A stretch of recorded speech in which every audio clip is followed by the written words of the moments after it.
Good morning all of you. आज day 4 में अपन chapter start करेंगे कैपेसिटर। कैपेसिटर बहुत ही इंपॉर्टेंट टॉपिक है और आपके बोर्ड एग्जाम्स के पॉइंट ऑफ व्यू से बहुत ज़्यादा क्वेश्चंस आने की संभावना इसमें से बनी रहती है। तो अपन सबसे पहले बात करते हैं समय को बर्बाद ना करते हुए कि कैपेसिटर क्या होता है। तो देखिए बच्चों, कैपेसिटर का मतलब होता है कि स्मॉल बैटरी। कैपेसिटर का मतलब होता है कि जब भी मान लो आप किसी कैपेसिटर को किसी चीज के अंदर ऐड करते हैं तो वो उसको क्या करता है कि एक स्मॉल बैटरी की तरह उसके साथ काम करने की कोशिश करता है। जैसे मान लो मैं एक छोटा सा एग्जांपल यहाँ पर लेता हूं कि मैंने यहाँ पर एक बैटरी लगाई हुई है। ऐसे ये बैटरी है और यहाँ पर एक छोटा सा कैपेसिटर, यहाँ पे कैपेसिटर का सिंबल इस प्रकार से होता है। ये बैटरी है और ये कैपेसिटर है और यहाँ एक मैं स्विच लगा देता हूँ इस प्रकार से। और यहाँ एक छोटी सी एलईडी जिसको बहुत कम पावर की आवश्यकता है, क्योंकि कैपेसिटर ऐसा नहीं है कि आपका बल्ब काफी देर तक जला देगा। एक छोटा सा स्मॉल अमाउंट ऑफ एनर्जी इसके अंदर स्टोर हो सकती है केवल। क्लियर? तो मैंने जैसे ही इसको ऑन किया तो एलईडी जल रही थी, लेकिन जैसे ही मैंने ऑफ किया तब भी एलईडी जल रही थी। बैटरी से कनेक्शन खत्म हो गया, लेकिन कनेक्शन किससे बना हुआ है बच्चों? कैपेसिटर से बना हुआ है। तो capacitor is a small battery which store the energy in small amount only. Clear है? तो कैपेसिटर की अपन बात करते हुए आगे बढ़ते हैं कि कैपेसिटर क्या होता है। उसके बाद अपन बात करते हैं कि कैपेसिटर कहां से प्रोड्यूस हुआ।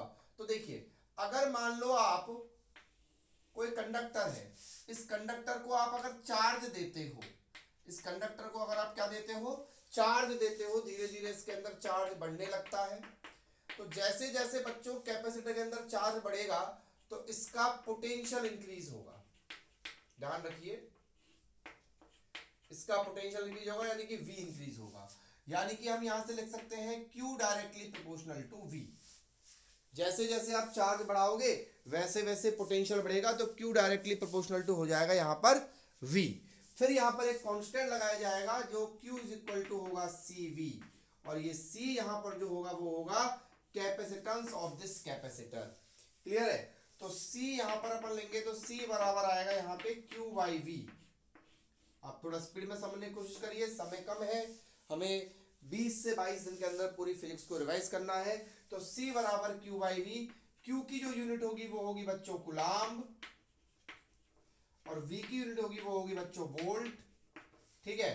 तो यानी कि यूनिट बनती है कुलाम्ब अपॉन वोल्ट, यानी कि कुलाम्ब पर वोल्ट। और मैं आपको बता दूं, कुलाम्ब पर वोल्ट जो है इसको लिखा जाता है फैरेड, यानी कि F। तो समझिए ध्यान से, Q बराबर CV होता है, Q directly proportional to V होता है। Q बराबर CV हो गया, C बराबर हो गया Q अपॉन V। Q मतलब कुलाम्ब, V मतलब वोल्ट, तो कुलाम्ब अपॉन वोल्ट यानी कि कुलाम्ब पर वोल्ट, यानी कि कुलाम्ब पर वोल्ट को बोला जाता है बच्चों फैरेड। ठीक है? चलिए अब अपन बात करते हैं कि कोई भी कैपेसिटर जो होता है उसके अंदर कितनी एनर्जी स्टोर होती है। Very important derivation, energy stored in capacitor, बिल्कुल आने की संभावना है और इंपॉर्टेंट भी है। ठीक है ना? Energy stored in capacitor. तो देखिए, एनर्जी स्टोर्ड इन कैपेसिटर की अगर अपन बात करते हैं तो आप मेरे को बताइए कि जो एनर्जी होती है, जो एनर्जी होती है वही क्या होता है बच्चों? Work done. जो एनर्जी होती है वही क्या होता है बच्चों? वर्क डन होता है। तो यानी कि हम वर्क डन का फॉर्मूला यहाँ पर ड्राइव करते हैं, फिर वर्क डन को ही अपन बाद में क्या बोल देंगे? एनर्जी बोल देंगे। बिकॉज जितना भी वर्क किया जाता है वही वर्क डन किसकी फॉर्म में स्टोर होता है? एनर्जी की फॉर्म में स्टोर होता है। अब आप बोलोगे सर वर्क डन का फॉर्मूला क्या होता है? वर्क डन का, मैकेनिकल वर्क डन की अगर बात करूं तो उसका फॉर्मूला होता है फोर्स इनटू डिस्प्लेसमेंट।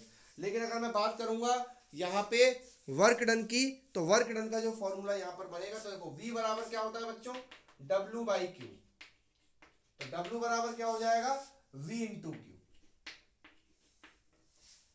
तो अगर मैं यहां पर लिखता हूं DW स्मॉल वर्क डन, तो यहां पर हो जाएगा V इंटू डी क्यू। बच्चों बहुत अच्छी याद करिए, DW बराबर क्या हो जाएगा? V into D Q. अभी हम पढ़ के आ चुके हैं कि Q बराबर क्या आया था? याद करो, CV आया था। तो V बराबर क्या हो जाएगा? यहां से Q बाई C हो जाएगा। V बराबर क्या हो जाएगा बच्चों? Q बाई C हो जाएगा।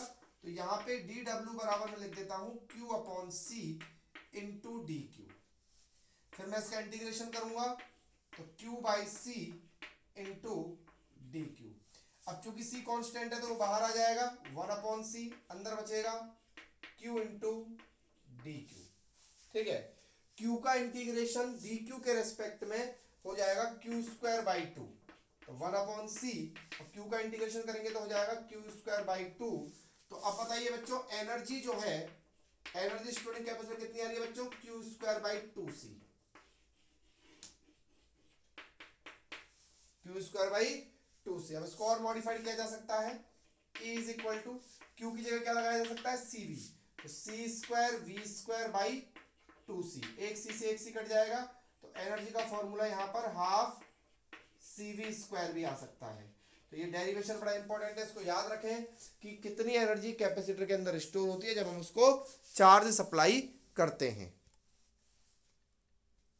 तो एनर्जी का फॉर्मूला आया अपने पास हाफ सी वी स्क्वायर या फिर क्यू स्क्वायर बाई टू सी। इसके बाद जो इसमें सबसे इंपॉर्टेंट टॉपिक आता है वो आता है पैरेलल प्लेट कैपेसिटर।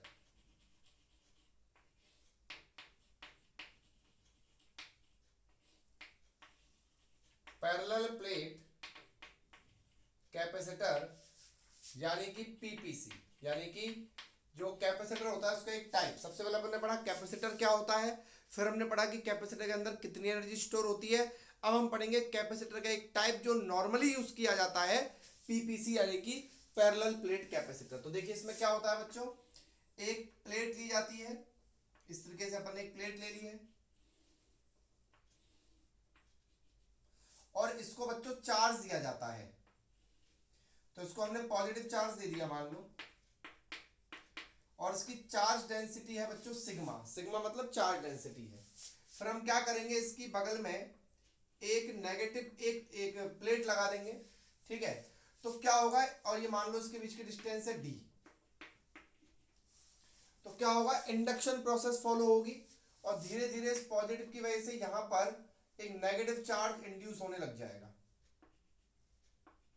और इस नेगेटिव की वजह से इधर हो जाएगा पॉजिटिव चार्ज इंड्यूस, इस तरीके से।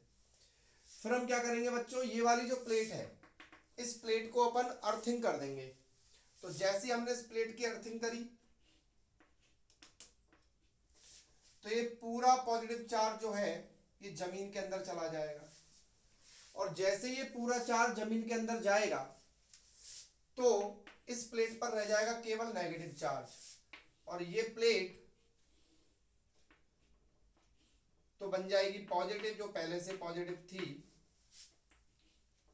और ये वाली प्लेट जो दूसरी वाली प्लेट हमने ली थी ये प्लेट बन जाएगी नेगेटिव, और इसकी चार्ज डेंसिटी हो जाएगी सिग्मा और इसकी चार्ज डेंसिटी हो जाएगी माइनस सिग्मा, और इनके बीच की डिस्टेंस है डी, ठीक है, और इसका एरिया है ए और इसका एरिया है ए। तो समझने की कोशिश करिए, सबसे पहले हमने क्या किया है, इसको चार्ज दिया है पॉजिटिव, उस पॉजिटिव की वजह से यहां इंड्यूस हुआ है नेगेटिव, उस नेगेटिव की वजह से यहां बना है पॉजिटिव, क्योंकि ये प्लेट तो न्यूट्रल थी ना, तो अगर मान लो नेगेटिव यहां बना तो यहां पॉजिटिव बनना पड़ेगा। फिर वो पूरा पॉजिटिव अर्थिंग के थ्रू चला गया है अर्थ के अंदर, तो यहाँ केवल क्या रह गया नेगेटिव, और अपना पीपीसी बन के तैयार, पैरेलल प्लेट कैपेसिटर। क्लियर है, समझ लीजिए। अगर आपको नोट्स की रिक्वायरमेंट है तो आप मुझे कमेंट कर सकते हैं, मैं आपको नोट्स भी इसके प्रोवाइड करा दूंगा बेटा, ठीक है ना। ओके, तो ये प्लस सिग्मा और ये माइनस सिग्मा यहाँ पर हो जाएगा। इसके बाद अपन बात करेंगे कि भाई ये जो है इसका कैपेसिटेंस कितना होगा। भाई ये पीपीसी हमने जो बनाया है इसका कैपेसिटेंस कितना होगा, तो कैपेसिटेंस निकालने के लिए आपको पता है कि कैपेसिटेंस C बराबर होता है बच्चों Q अपॉन V। C बराबर क्या होता है, Q अपॉन V। तो देखिए Q तो कोई दिक्कत नहीं है, लेकिन हमें चाहिए V, हमें चाहिए पोटेंशियल। और यहां पर अगर मैं बात करूं पोटेंशियल की, तो पोटेंशियल होता है बच्चों इलेक्ट्रिक फील्ड इनटू प्लेट्स के बीच की डिस्टेंस। V बराबर होता है इलेक्ट्रिक फील्ड इनटू प्लेट्स के बीच की डिस्टेंस। अब मुझे इलेक्ट्रिक फील्ड निकालनी पड़ेगी, तो मान लो मैं यहां बीच में कहीं एक पॉइंट ले लेता हूं P, और इस P पॉइंट पे मैं निकालता हूं इलेक्ट्रिक फील्ड। तो देखिए ये जो P पॉइंट है, ये वाला जो P पॉइंट है, इस पे इसकी वजह से पहली प्लेट की वजह से इलेक्ट्रिक फील्ड इधर होगी, और कितनी होगी बच्चों, सिग्मा अपॉन 2 एप्सिलॉन नॉट, क्योंकि ये नॉन कंडक्टिंग प्लेट है और नॉन कंडक्टिंग प्लेट की वजह से किसी भी पॉइंट पर इलेक्ट्रिक फील्ड का फॉर्मूला होता है सिग्मा अपॉन 2 एप्सिलॉन नॉट। और अगर मैं इस प्लेट की बात करूं तो इस प्लेट की वजह से भी इधर कितनी होगी, सिग्मा अपॉन 2 एप्सिलॉन नॉट, है ना। तो इन दोनों को जब जोड़ा जाएगा sigma upon 2 epsilon not, sigma upon 2 epsilon not, तो ये हो जाएगा बच्चों, एलसीएम लेके सॉल्व करेंगे सिग्मा अपॉन एप्सिलॉन नॉट। ठीक है, तो यहां पर जो इलेक्ट्रिक फील्ड का फॉर्मूला है वो आपका आया है sigma upon epsilon not into D. ठीक है, sigma upon epsilon not into D. तो मैं क्या करता हूं, सी बराबर यहां लिख देता हूं क्यू, और वी की जगह लिख देता हूं sigma upon epsilon not into D. यहां तक दिखाई दे रहा है ना आपको अच्छे से, sigma upon epsilon not into D. बहुत बढ़िया। उसके बाद अगर ये एप्सिलॉन नॉट जो है वो चला जाएगा बच्चों ऊपर, तो ये हो जाएगा Q epsilon not upon sigma into D.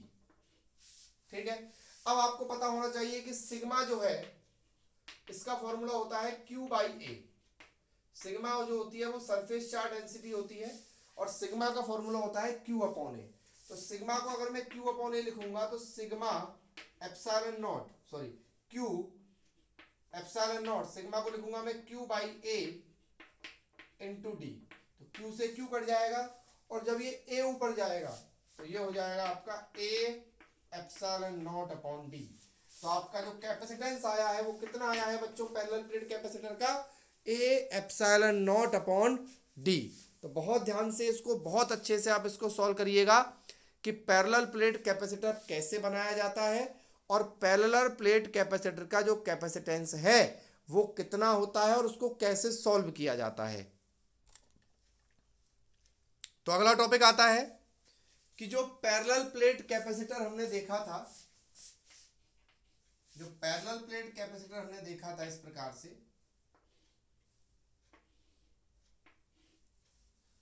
जिसका एरिया ए था और चार्ज डेंसिटी इसकी प्लस सिग्मा और इसकी माइनस सिग्मा थी, और बीच की डिस्टेंस जो अपन देख रहे थे वो कितनी थी, डी थी। अब मैं एक काम करता हूं कि इसके बीच में एक डाई इलेक्ट्रिक सब्सटेंस यहां फिल कर देता हूं। एक मीडियम मैंने इसके बीच में रख दिया है, डाई इलेक्ट्रिक सब्सटेंस, जिसका डाई इलेक्ट्रिक कांस्टेंट है एप्सिलॉन आर, जिसका डाई इलेक्ट्रिक सब्सटेंस है एप्सिलॉन आर। और मैंने पूरे पे फिल नहीं किया है, आप पूरे पे भी फिल कर सकते हैं, लेकिन आपको प्रोसीजर समझना है। चाहे पूरे पे ये जो एप्सिलॉन आर है यहां तक फिल हो, यहां तक फिल हो, आधे पे फिल हो, उसका प्रोसीजर सेम रहेगा। आप इसके बाद टॉपिक समझ लीजिए, उसके बाद आप ये अगर एक के अलावा दो भी हो जाए तो भी आपको समझ में आ जाएगा। मैं आपको एक दो डेरिवेशन इसके करके बता दूंगा। ये वाली प्लेट जो है वो प्लस है, और ये वाली जो प्लेट है वो माइनस है। ओके, चलिए समझते हैं। अब मैंने आपको एक प्रोसीजर बताया है। क्या प्रोसीजर बताया है कि सबसे पहले आप V बराबर E इंटू डी सॉल्व कीजिए, नंबर एक बात। दूसरी बात, फिर C बराबर Q बाई वी रख दीजिए, और फिर सिग्मा को Q बाई ए रख दीजिए। जैसा कि हमने अभी उसमें किया, आपको वैसा ही करना है। स्टेप नंबर 1, आपको V बराबर E इंटू डी लिखना है। स्टेप नंबर 2, C बराबर Q बाई वी कर देना है, और फिर सिग्मा को आपको Q बाई ए लिख देना है, और आपका आंसर आ जाएगा, चाहे कैसा भी क्वेश्चन हो। तो मैं सबसे पहले बात करता हूं V की। अब देखिए यहां पर जो V होगा वो दो तरीके से होगा, क्योंकि इस हिस्से में तो एयर है, इस वाले हिस्से में तो एयर है बच्चों, और इस वाले हिस्से में डाई इलेक्ट्रिक मीडियम भरा हुआ है। तो मैं सबसे पहले लेता हूं 4 एयर, और फिर लिख देता हूं V मीडियम। आप समझने की कोशिश कीजिए, हम V जो लिखेंगे वो भी अब दो के लिए आएगा। एक तो आएगा वो एयर के लिए, और एक आएगा वो मीडियम के लिए। तो देखिए सबसे पहले अपन बात करते हैं V एयर की। V एयर होता है E इंटू डी, तो E की जगह आ जाएगा बच्चों सिग्मा अपॉन एप्सिलॉन नॉट, जो अभी अपन ने थोड़ी देर पहले देखा है एयर के लिए।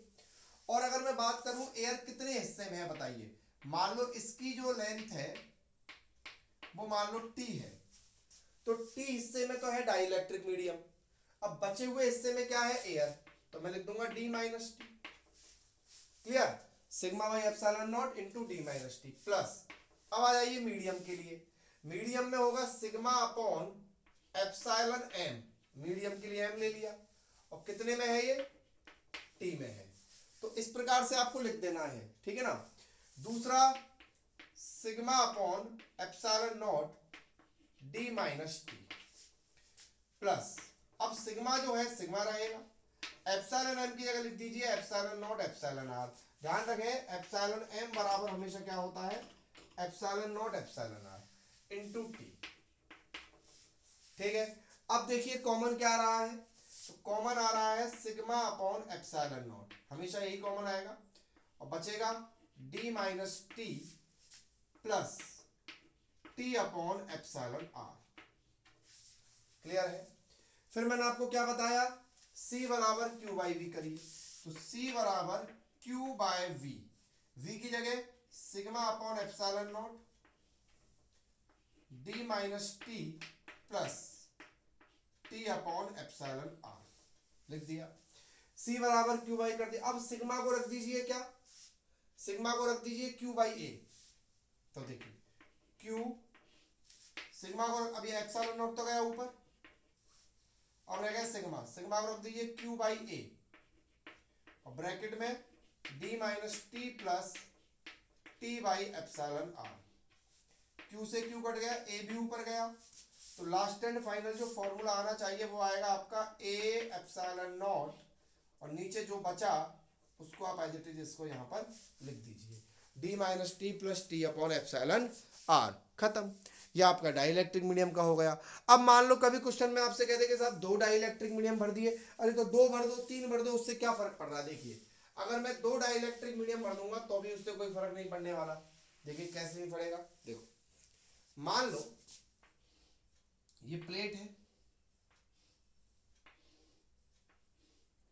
इसका एरिया ये है, डेंसिटी सिग्मा है, बीच की डिस्टेंस डी है। मान लो एक डाइलेक्ट्रिक मीडियम मैंने यहां भर दिया है एप्सिलॉन आर1, दूसरा डाइलेक्ट्रिक मीडियम मैंने यहां भर दिया है एप्सिलॉन आर2। ये प्लेट प्लस ये प्लेट माइनस। आप तो स्टेप फॉलो करिए, पहला स्टेप क्या था, वी निकालिए। अब वी बराबर क्या होगा, देखो V air plus V medium 1 plus V medium 2, 2 medium है ना इसमें एप्सिलॉन। तो मैं आपको केवल वी निकाल के बता रहा हूं, बाकी का प्रोसीजर आप पूरा की पूरा सेम रहने वाला है, ठीक है। तो वी बराबर वी एयर के लिए बोलो सिग्मा अपॉन एप्सिलॉन नॉट। अब कितनी डिस्टेंस बची बच्चों, ये मान लो ये लेंथ T1 है और ये वाली लेंथ कितनी है T2 है, तो एयर कितने में बची, D में से T1 भी गया और T2 भी गया। क्लियर। अब आ जाइए सेकंड नंबर, पहले मीडियम पे sigma upon epsilon T1, sigma upon epsilon, इसको 1 ले लो इसको 2 ले लो और ये T2, ठीक है। फिर आप इस एप्सिलॉन को क्या लिख देंगे, याद करो एप्सिलॉन नॉट एप्सिलॉन R1, इसको क्या लिख देंगे epsilon not epsilon R2। Common लीजिए, कॉमन लेने के बाद C बराबर आपको क्या करना है Q बाई V रखना है, ठीक है। फिर उसके बाद सिग्मा को क्या रख देना है Q बाई A रख देना है, सेम प्रोसीजर, और आपके सारे क्वेश्चन सॉल्व हो जाएंगे। एक डाइलेक्ट्रिक मीडियम भर दो चाहे 2 डाइलेक्ट्रिक मीडियम भर दो, उससे कोई फर्क यहाँ पर नहीं पड़ने वाला है। चलिए तो अभी मैं कल जो आपका डे 5 होगा, डे 5 में अपन इसको और आगे स्टडी करेंगे, बहुत अच्छे से स्टडी करेंगे। जितने भी क्वेश्चंस यहाँ, जितने भी टॉपिक्स यहाँ पढ़ाए जा रहे हैं, सारे बहुत ही इंपॉर्टेंट टॉपिक्स हैं बोर्ड पॉइंट ऑफ व्यू से। अगर आप इन सारे वीडियोस को बहुत अच्छे से देख सकते हो तो आप अपना 100% स्कोर फिजिक्स के अंदर कर सकते हो। अच्छा, नंबर 2 बात यह है कि कुछ स्टूडेंट्स की डिमांड पे कल हम ऑर्गेनिक केमिस्ट्री के कुछ इंपॉर्टेंट रिएक्शन जो कि ऑर्गेनिक केमिस्ट्री में बहुत ज़्यादा इंपॉर्टेंट है, उनको भी हम वीडियो के थ्रू आप तक पहुंचाएंगे। और कुछ वीडियोस जो हैं ऑर्गेनिक केमिस्ट्री के ऑलरेडी बनाए हुए हैं, जिनकी लिंक आप आज आपको डिस्क्रिप्शन में मिल जाएगी, तो उन्हें भी आप अपने कवर कर लीजिए, जिससे आपके ऑर्गेनिक केमिस्ट्री रिएक्शंस भी स्ट्रांग हो जाए। बाकी का कल कुछ इंपॉर्टेंट रिएक्शंस जो करीब 4 से 5 दिन के अंदर मैं आपको सिखाऊंगा, कुछ कन्वर्जेंस ऑर्गेनिक केमिस्ट्री के, उनको भी आप वीडियो के थ्रू डेली आप पढ़ सकते हो, सीख सकते हो। तब तक के लिए थैंक यू, बाय।